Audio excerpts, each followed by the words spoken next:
Successful trucking company? How?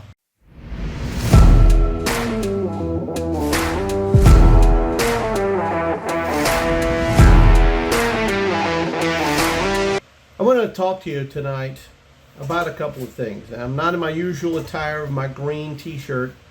I'm usually in my truck, not sitting in an office. There has been many a truck driver, many a hotshotter that have made many a video on how to become successful. There's basically two kind of people out there. There's the truck driver who has his own MC and he's out there making it, the owner-operator, and he's making the best he can.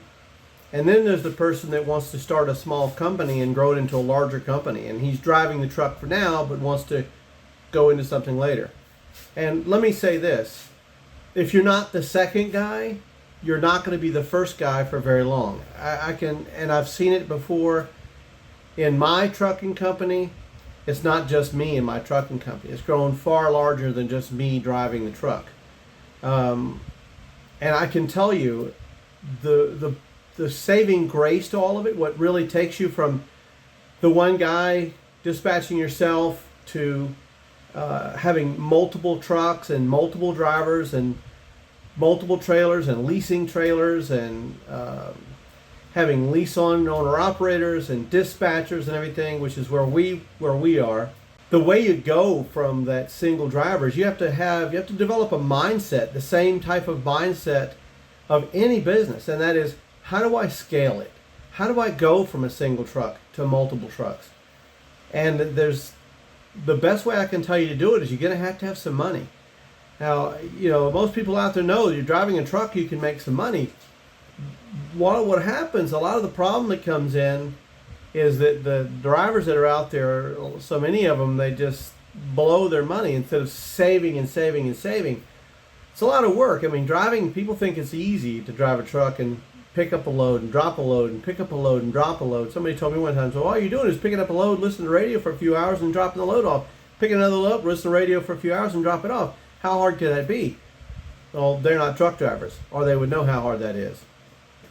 So if you're going to put in all the work, you got to have a plan in place. You got to have something that says, hey, I'm not going to drive this truck forever. My hands don't want to hold that steering wheel forever. It gets old. I mean, when you're first doing it, it's fun. You get to see the country. You get to see here and there. And I happen to like carrying cars because it was fun to put the cars on and take the cars off. And, and there's a lot, it's more COD than there is factoring and stuff like there is in freight.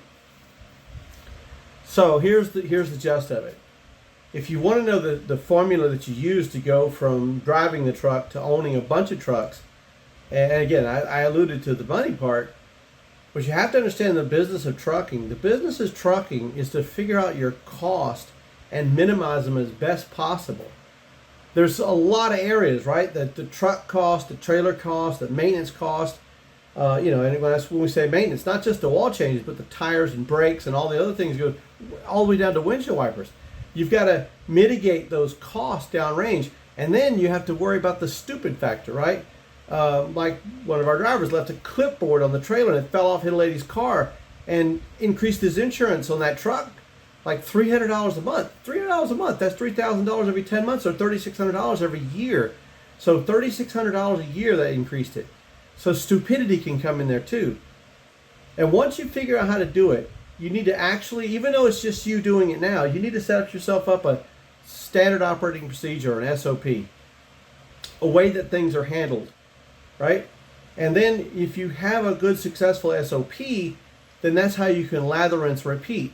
You can use your MC to bring on owner-operators that have their own equipment. You don't have to buy a truck. You don't have to buy a trailer. You bring on somebody with a truck and a trailer that just wants to drive. That person that does that, they just want to drive. They have the truck, they have the trailer, or they can go out and get the truck, or they can go out and get the trailer, or maybe you buy the trailer and supply the trailer, they supply the truck. Many different options there. But you bring them under your MC. Now that's the risky part, right? I remember the first time I brought on another driver besides me, and it's scary because you're buying insurance and your business is on the line, so you better do your homework.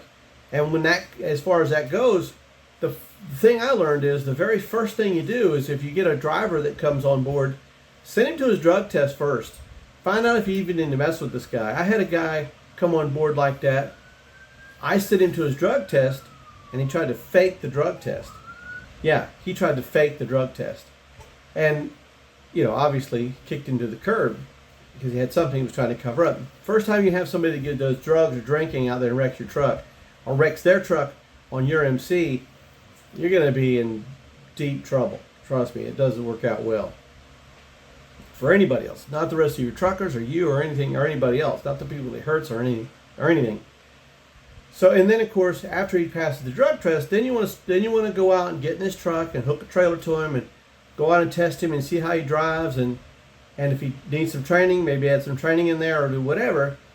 But of course, you want to run background checks and things like that to make sure he doesn't have any criminal records and lots of other things. I guess we can all figure that out.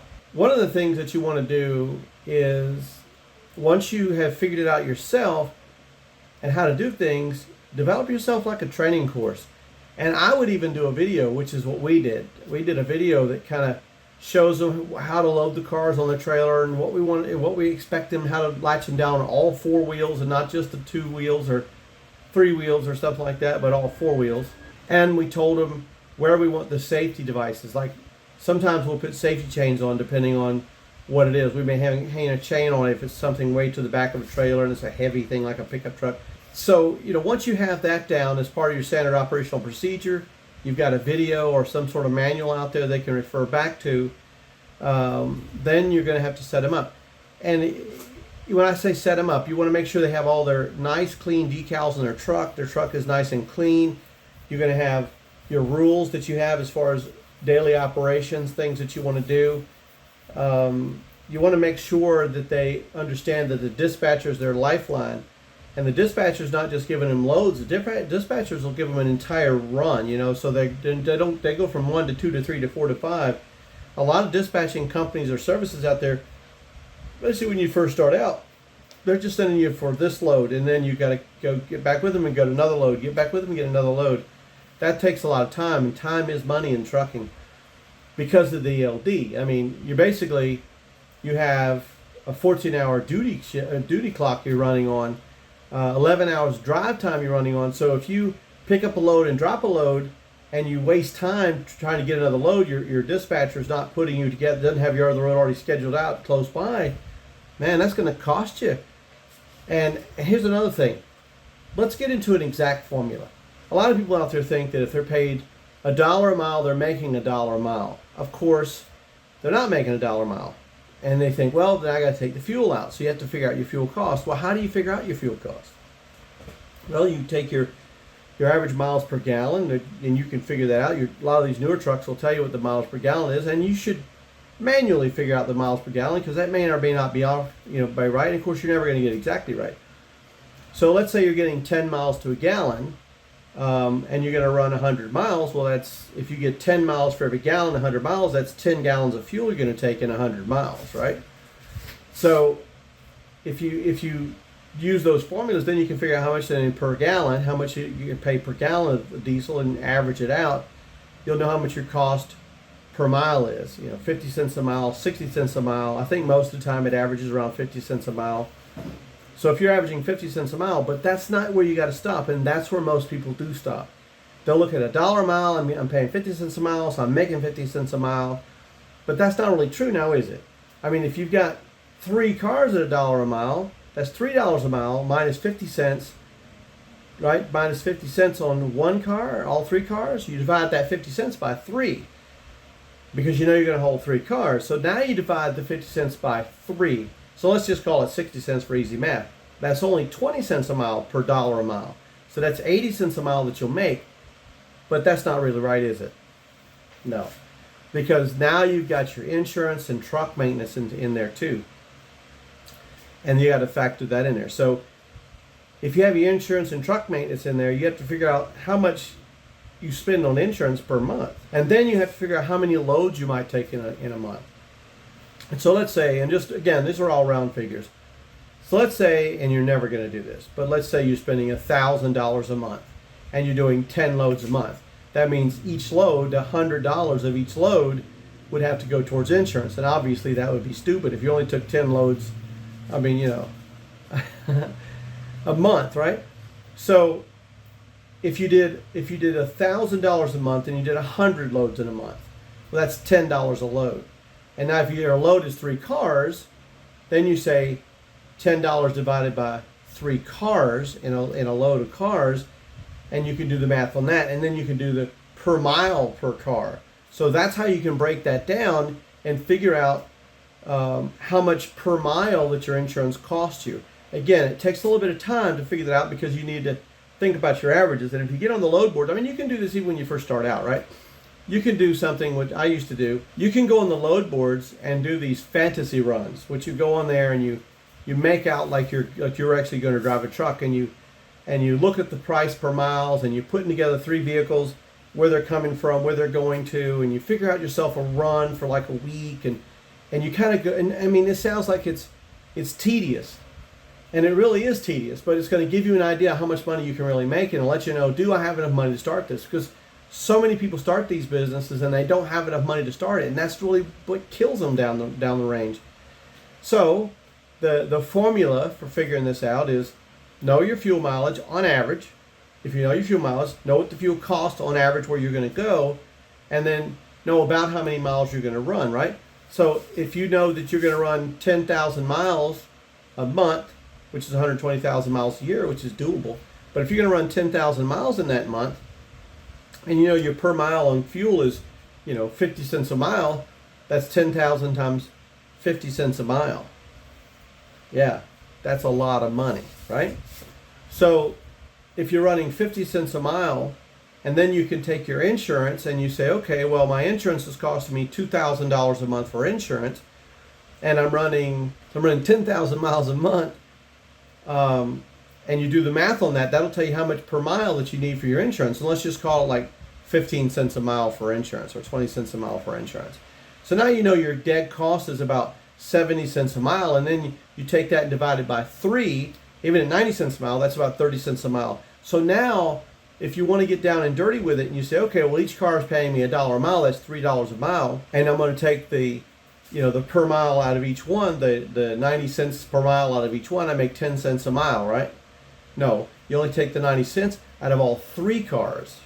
So you have to say, I'm making $3 an hour minus the 90 cents, so I make $2.10 an hour, or $2.10 a mile, not an hour. So if I'm making $2.10 a mile, then I can figure out how much miles I need to make to pay my bills at home, and how much I need to take home from that, because now you know how much is going towards paying your bills, your truck maintenance, your truck payment, your trailer payment, and again, all that has to be rolled in there. I only use the insurance as an example, but you'd want to take your truck payment, add your trailer payment, add your insurance payment, all 3 together, and then take that and average it over how many miles that you're going to drive, divide that into there, and it'll tell you how much per mile that you need to have to cover the ostensible costs of the truck payment, the trailer payment, and the insurance. Obviously, the fuel is going to go through there as well, but you'll know the per mile on that. So you put those together, that's going to tell you how much per mile. And then you can determine, is this what I want to do? Because you'll quickly find you got to roll some miles in order to make money in the trucking business. You got to get out there and you got to hustle. You got to do it. These guys that go out and drive a couple of days and come home, a couple of days and go home, they're not going to make it. They'd be better off as a shift manager at McDonald's than they would be to be a truck driver. But once you have that formula down, that's how you scale, because now you know how much each truck's going to cost you to run. You know how much fuel you're going to spend on it. You know how much insurance you're going to spend on it. And you know how much the maintenance and fuel is going to be to spend on it. And now you know how much it's going to be. And you know how much you're going to tell that driver, right? Because everybody has a different split. Some companies, I've seen them go to a net formula where they give them a certain percentage of net. I've seen companies that just give them an overall salary on driving. That can be done. There's a way to do it. I've seen companies that go over there and they'll do like a per mile on there. This is the most popular thing. They'll do like a per mile to the driver, and that's based on those numbers that we just talked about. That's based on the marginalization figures of the fuel, the truck payment, the trailer payment, truck maintenance, and of course the insurance. They'll average all that together. And again, the formula is pretty easy. How many miles you're going to drive, you divide that into all those numbers. you pack them all together, and those set costs you're going to have out of that. Then you take your how many miles per gallon you get. I know I've said this a couple times, but your how many miles per gallon you're going to get, and then you roll those together, and that'll give you how much your per mile is. An exact formula, I'll put it in the comment section or in the heading down there to tell you what the exact formula is. And so if you do that, now you have a formula by which you can hire another driver, because now you know how much money you're going to tell the guy he can make. Because especially if you have your own internal dispatching, or if you're going to be the dispatcher for the new driver, I've known plenty of people that do that. They buy a truck and a trailer, they go out there and hustle. They save a bunch of money. They hire a guy and put in that truck. The problem is, once you take a guy and put him in that truck, the amount of money that you're going to make decreases rapidly. But you can't very well run a company from the cab of a truck driving all over the place. I've known people to try that too. And that's very tough. Especially if you've been your own dispatcher and now you're trying to be that guy's dispatcher and your dispatcher, you're setting yourself up for failure. And don't take this the wrong way, but you're better off having a spouse if you can, because you can trust them and they can become the dispatcher for you and whoever the other guys are. And eventually you maybe hire somebody downrange like we did. And so, again, if you want to scale a company, if you want to grow your business, you're going to have to get out of the seat of the truck in order to do that. It's just going to be tough to do it without it. And if you use the formula that I just talked about to figure out your costs, you'll be able to attract a driver by saying, I'm going to give you, $1 a mile or $1.50 a mile, 98 cents a mile, $16 a mile, 6 cents a mile, whatever your formula is.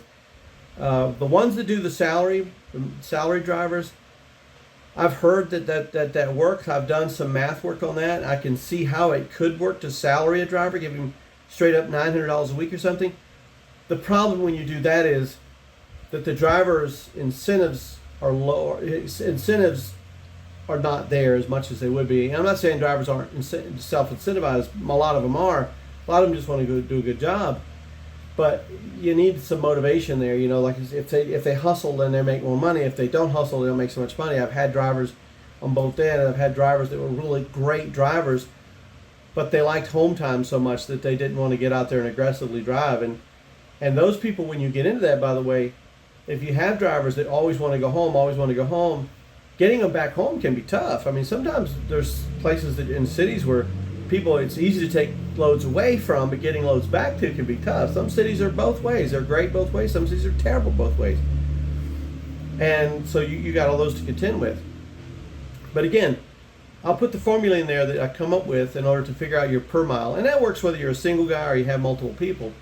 But the goal should be to go from you driving to them driving, and then, bringing in some owner operators is the best way.